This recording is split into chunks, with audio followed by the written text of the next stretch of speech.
Hello friends, welcome to exam alert YouTube channel. Exam alert YouTube চ্যানেলে তোমাদের সকলকে স্বাগত জানাই। তো ফ্রেন্ডস, বর্তমানে একটা ভয়ঙ্কর এবং দুঃখজনক খবর সামনে এসেছে। সেটা হচ্ছে ইন সার্ভিসরা কিন্তু ইন্টারভিউতে বসতে পারছে এবং তার সপক্ষে একজন ইন্টারভিউ দিতে গিয়েছিল। তিনি নিজে সমস্ত কিছু দেখেছেন, দেখার পর কলের মাধ্যমে জানিয়েছেন। তো জিনিসটা তোমরা দেখো, পুরো ভিডিওটা দেখো, তাহলে বুঝতে পারবে। হ্যালো। হ্যালো। হ্যাঁ দাদা বলো। ও, বলছি মানে ইন সার্ভিসের ব্যাপারটা কি মনে হলো তোমার ওখান থেকে? তুমি তো ওখানে ছিলে। ইন সার্ভিসের পরীক্ষা দিচ্ছে, ইন্টারভিউ দিচ্ছে। হ্যাঁ, দিয়ে ঠিক আছে, মানে কোনো কেউ যদি বলে যে দেন দিচ্ছি না তাহলে তো ভুল। মানে তুমি যদি দেখেছো তাই তো? হ্যাঁ দিচ্ছে, আমি একটা দেখলাম হুম। দিয়েছে, কিন্তু এনআইএস দের বাদ দিচ্ছে। ও, মানে ইন সার্ভিসটা তাহলে যে তথ্য ছড়াচ্ছে ইন সার্ভিসকে বসতে দিচ্ছে না, এটা তো ভুল তথ্য, তাই না? এটা ভুল তথ্য, এটা ভুল তথ্য হলে কেউ কোনো একটা প্রকাশ্যে কোনো তুমি দেখছো ইন্টারভিউ বাদ দিচ্ছে, ওদের প্রকাশ্যে ক্ষোভ দেখতে পাচ্ছ।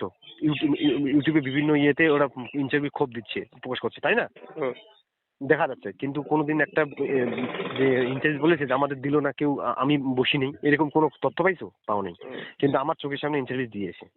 দিয়েছে তাই তো? এখন মেন কথা হচ্ছে কেস না হলে আর কি আছে, কেস না হলে আর সমস্যা আছে। তাহলে তো বিরাট খারাপ অবস্থা। হ্যাঁ, কিন্তু এটা ভেবে নাও যে ইন সার্ভিস যে তামালায় প্রত্যেকটা মানে ধরো যদি 20,000 হয়, কিন্তু তার মধ্যে 50% ইন্টারভিউ দিচ্ছে, 50% কিন্তু দিচ্ছে না। হুম। মানে এটা যাচ্ছে না, ভাবতে হবে। যাচ্ছে না তাই তো? হ্যাঁ, মানে যাচ্ছে না, মনে কর ধরো মানে একটা চার আছে তো, যেমন আমি 9 নম্বর টেবিল, তো আমার 9 নম্বর টেবিলের আমি একদম শেষ ক্যান্ডিডেট আমি। হ্যাঁ, হুম। তো 9 নম্বর টেবিলের শেষের ক্যান্ডিডেট আমি ছিলাম। হুম। তো তো আমার 9 নম্বর টেবিলের টোটাল ক্যান্ডিডেট ছিল 24 জন। ঠিক হুম। আছে, 24 জনের সেকেন্ড হাফে 24 জনের ইন্টারভিউ ছিল। হুম। হুম। ঠিক আছে, হুম। আর অন্য 5 নম্বর, 4 নম্বর, 3 নম্বর অন্য অন্য টেবিলে কিন্তু প্রায় ওই কোনো টেবিলে 40 জন, কোনো টেবিলে 30 জন, এরকম বেশি বেশি আছে। ঠিক আছে, হুম। হুম। কিন্তু আমাদের 24 জন ছিল। তো আমি একদম আমি 24 নাম্বার, একদম শেষ নাম্বার আমি। ঠিক আছে, হুম। হুম। তো যখন আমি শেষ, আমার ইন্টারভিউটা ওই সেদিন 5:30টার দিকে আমার শেষ হয়েছে। হুম। তো ওই যে এখানে ইন্টারভিউ দিতে গেলে ইন্টারভিউর ভিতরে এবং তোমাকে যখন সার্টিফিকেট ভেরিফিকেশন হয়, হুম। ওই দুই জায়গায় কিন্তু আমার সাইন নিয়েছে এবং ডেট নিয়েছে। হুম। তো সাইন এবং ডেট নেয়, তখনই দেখি যে অনেক মাঝখানে গ্যাপ, কোনো সাইন করেনি, মানে ও অ্যাবসেন্ট ছিল। হুম। হুম। হুম। মানে এরকম দেখলাম 24 জনের মধ্যে ধরে তুমি যদি খুঁজি তাহলে 4-5 জন তো অ্যাবসেন্টই ছিল। মানে তোমার টেবিলে তো 25 জনের মধ্যে 5-7 জন অ্যাবসেন্ট তাই তো? 4-5 জন, 5-6 জন, হ্যাঁ 5-6 জন ধরে নাও অ্যাবসেন্ট। আমার সামনে, আমার উপরে দুজনেই অ্যাবসেন্ট। তার আগে আচ্ছা। মাঝখানে সিগনেচার, মানে যে ওখানে যে সিগনেচার যে অ্যাটেনশন, ওখানে অ্যাটেন্ডেন্স যদি কেউ না করে সে বাদ যাবে কিন্তু, কারণ ওখানে তো মানে ওটাকে তোমাকে প্রেজেন্ট হিসেবে, মানে ওই যে আমরা পরীক্ষাগুলো হ্যাঁ, হ্যাঁ। ইয়া করি না, হুম। হুম। হুম। হুম। সেম ওখানেও। আর ইন্টারভিউ হলেও সেম দেখলাম। ইন্টারভিউ ভিতরে আমার ওই যে ভেরিফিকেশন, যখন সার্টিফিকেট ভেরিফিকেশন হলো না, হুম। হুম। ভেরিফিকেশন হওয়ার পরে এখন ভেরিফাইড দিয়ে যে ভেরিফাই করলো, যে অফিসারটা, হুম। যে স্যারটা করলো, ওর নামটা সিগনেচার করে ওর ডেটটা লিখে দিয়ে দিল। হুম। ওই কাগজটা, টোকনটা নিয়ে আমরা ইন্টারভিউ যখন দিতে যাই, হাতে কাগজটা রাখতে হচ্ছে। আচ্ছা। ওটা দিয়ে এক এক করে ঢুকাইলো, হুম। ঢুকার পরে তারপরে তখন প্রথমেই তো ঢোকার পরে যা সম্বোধন টম্বোধন করার পরে তো বলছে আচ্ছা আপনার টোকনটা দেখি। হুম। তার মানে তখন এখান থেকে একটা যে যে বাইরে যে কথাটা ছড়াচ্ছে যে ইন সার্ভিসকে বসতে দিচ্ছেন, এটা সম্পূর্ণ ভুল। ইন সার্ভিসকে বসতে দেওয়া হচ্ছে তার মানে, তাই তো? আর হচ্ছে, কারণ আমি প্র্যাকটিস, আমি তো নিজে দিয়ে ইন্টারভিউ দিয়ে আসলাম। আর আমি আইএসবিএন হচ্ছে ওই ছোট বই লেখা, ওগুলো চলছে না আইএসবিএন, তাই তো? আইএসবিএন ছোট লেখা চলছে না, মানে ছোট লেখা বলে ছোট লেখা চলবে না, অল্প কিছু লেখায় কোনো আইএসবিএন নাম্বার দিবে না আমার। ওই যে আমি যে ওই যে পরে যে 64 কথার বইটা বাইর করলাম না, হুম। হুম। হুম। ওইটা দেখে যে ওটা কোনো দেয়নি, ওটা নাম্বার দিল না। আর আমার যে 2022 সালে যে আমি উপন্যাস লিখেছি, হুম। ওখান থেকে নাম্বারটা দিল, ওখানটাকে নাম্বারটা দিল। তাও ওটা নিয়ে কোনো ঝামেলা করলো, ঝামেলা করার পরে আমি এটা অনেক তর্ক বিতর্কেও কিন্তু আমি তোমাকে এটা বলতেই ছিলাম। আচ্ছা, ভেরিফিকেশন টেবিলে আমাকে তর্ক বিতর্কের মধ্যে জড়িয়ে গেছি, ভেরিফিকেশন টেবিলে কিন্তু। হুম। হুম। কোনো সমস্যা নেই, কিন্তু ওই ভেরিফিকেশন হ্যাঁ, ইন্টারভিউ আলাদা, ভেরিফিকেশন আর ইন্টারভিউ বোর্ড পুরো আলাদা, অসুবিধা নেই। ঠিক আছে। হ্যাঁ, আর ইন্টারভিউ কিন্তু একদম ওটা তো কোনো একদম সেরকম করে হয়েছে। আর ভেরিফিকেশন টেবিলে আমি তর্ক, কারণ আমাকে মানে ওটা যা রুলস আছে ওখানে অনুপাতে কিন্তু আমার সাথে অন্য কথা না হবে না, আপনি পাবেন না। মানে কেন পাবো না স্যার? আমি যে 22 সালে এরকম উপন্যাস লিখেছি, হুম। 172 পাতার পেজের উপন্যাস, কেন দিবেন না? হুম।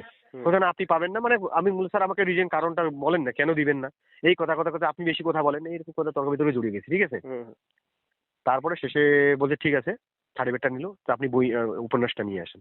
হুম। তখন তো আমার কাছে উপন্যাসটা ছিল না, তখন আজ আমি একটা দিন থেকে আমি কলকাতা থেকে আমার বইমেলা থেকে আমার উপন্যাসটা সংগ্রহ করলাম। ঠিক আছে, হুম। হুম। উপন্যাসটা সংগ্রহ করে আমাকে ডেট দিল যে আপনি একটা অ্যাপ্লিকেশন লিখে দেন তাহলে, যে আমি 10 দিন, আমি প্রথমে আমাকে বললো 1 দিন, তারপরে বললো যে আপনি 10 দিনের মধ্যে অ্যাপ্লিকেশনটা হুম। লেখেন যে আমি 10 দিনের মধ্যে আমি আমার বইটা এনে দিব। হুম। না সরি, 7 দিন, 7 দিনের মধ্যে দিতে হবে, আর যদি দিতে পারেন তা ভালো, না হলে তো আপনার 1 নাম্বার আমরা পাবেন না আপনি। হুম তো তারপরে আমাকে আবার বললো যে স্যারটা, যে ঠিক আছে আপনি যদি লেখক হন, লেখক হয়ে থাকেন, হুম। তাহলে নিশ্চয়ই আপনার বই মিলে আপনার বইতে প্রকাশ হবে। তো আছে। তো হুম। সে আপনি কবে লেখেন পাবেন কিন্তু। হুম। তো খোঁজ করলাম, আমি যে প্রকাশন দিয়ে আগে করছি ওনার সাথে কথা বললাম, ও বলে হ্যাঁ আছে। তারপরে ওনার মেন ইয়ে থেকে এসে বইটা আমাকে দিল, তখন কালকে আমি আসলাম, হুম। এসে আমাকে ঢুকতে দিল, সব পারমিশন নিয়ে ঢুকলাম। হুম। ঢুকে তারপরে আমার বইটা, আমার ওই আবার সার্টিফিকেটটা নিয়ে আবার ওই সেক্রেটারি কাছে গেল, ঠিক আছে। হুম। গিয়ে ভালো করে দেখলো, দেখার পরে ওনারা সম্মতি প্রদান করলেন, বলে, হ্যাঁ আপনি এখান থেকে বরাদ্দের 1 নাম্বার পাবেন। হুম। এটা আমাকে মুখে বলার পরে বললো যে আপনার এই যেটা আপনার বইটার একটা জেরক্স কপি দেন। জেরক্স কপি তো স্যার নেই এই মুহূর্তে আমার কাছে, আমার বাড়িতে তো বইগুলো আছে, হুম। তো আপনি এই মেন কপিটাই নিয়ে নেন, এই বইটাই রাখেন আপনারা। হুম। তো বলে, ঠিক আছে। তাহলে তার সাথে আপনি আপনার সার্টিফিকেটটা জেরক্সটা রাখেন, একটা জেরক্স সেল স্টেট করে একটা ইয়ের মধ্যে এখানে একটা ম্যামকে দেখা দিল, ওই ম্যামটাকে দিয়ে যান, আপনি এখান থেকে 1 নাম্বার পাচ্ছেন। আমাকে স্পষ্ট আমাকে বলছে। আচ্ছা, তাহলে তোমার 1 নম্বরটা পেলা, কিন্তু ইন সার্ভিসটা নিয়ে আমাদের এখন ডাউট হয়ে থাকে। ইন সার্ভিস কেস করে ছাড়া বাদ হ্যাঁ, দেওয়ার জায়গা নেই। হ্যাঁ, ইন তাহলে সার্ভিস যেসব কেস ছাড়া বাদ নাই, ইন সার্ভিস বসছে, এটা আমি নিজেই দেখেছি, নিজে আমি কথা বলে দিয়েছি। হুম। হুম। আমাদের থেকে গেছে একটা ইন সার্ভিস গেছে, আমি ওর সাথে কথা বললাম যে হুম। তুমি কিসে করছে প্রাথমিকে, যে কত ওই বলছে আমি ওই বামের আমলে যে ইন সার্ভিস গুলো ঢুকছে না, ওই বামফ্রন্ট সরকার আমলে, হুম। হুম। ওই ওই ওই ওই ওই ইন সার্ভিস প্রিয়া টিচার, ও। সরি ভুল, কি প্রিয়া টিচার কথা বললাম, ইন সার্ভিস এই যে 16,500 যে ঢুকছে, হুম। হুম। হুম। এই 16,500। 16,500। হ্যাঁ, আচ্ছা আচ্ছা, বুঝতে পেরেছি। ঠিক আছে। হ্যাঁ, ঠিক আছে, তোমাকে আমি ওইটা। আবার পরে ফোন করছি। তুমি একটু রেস্ট ফেস্ট করো, ঠিক আছে? ঠিক আছে, আচ্ছা। ঠিক আছে, ঠিক আছে, ঠিক আছে, থ্যাংক ইউ। ঠিক আছে। তো দেখো ফ্রেন্ডস, তোমরা কিন্তু পুরোটাই শুনলে। এবার বিশ্বাস করা অবিশ্বাস করা সেটা পুরোপুরি তোমাদের ব্যাপার, সেটা তোমাদের উপরে ছেড়ে দিলাম, তোমরা সকলেই বুদ্ধিমান। এবং এই চ্যানেলে এমন ভিউয়ার্স অনেকে আছো যারা যারা ইন্টারভিউ দিয়ে এসেছো, তো তোমাদের অভিজ্ঞতাটাও শেয়ার করো। আর তোমাদের কি মনে হয় তোমাদের সমস্ত কিছু কমেন্টে জানাও। সব কিছুই কিন্তু এখন নির্ভর করছে কেসের উপর, ঠিক আছে। তো তোমরা তোমাদের অভিজ্ঞতা, যারা ইন্টারভিউ দিয়েছো তোমাদের অভিজ্ঞতাগুলো জানাও, তাহলে জিনিসটা বুঝতে সুবিধা হবে, ঠিক আছে।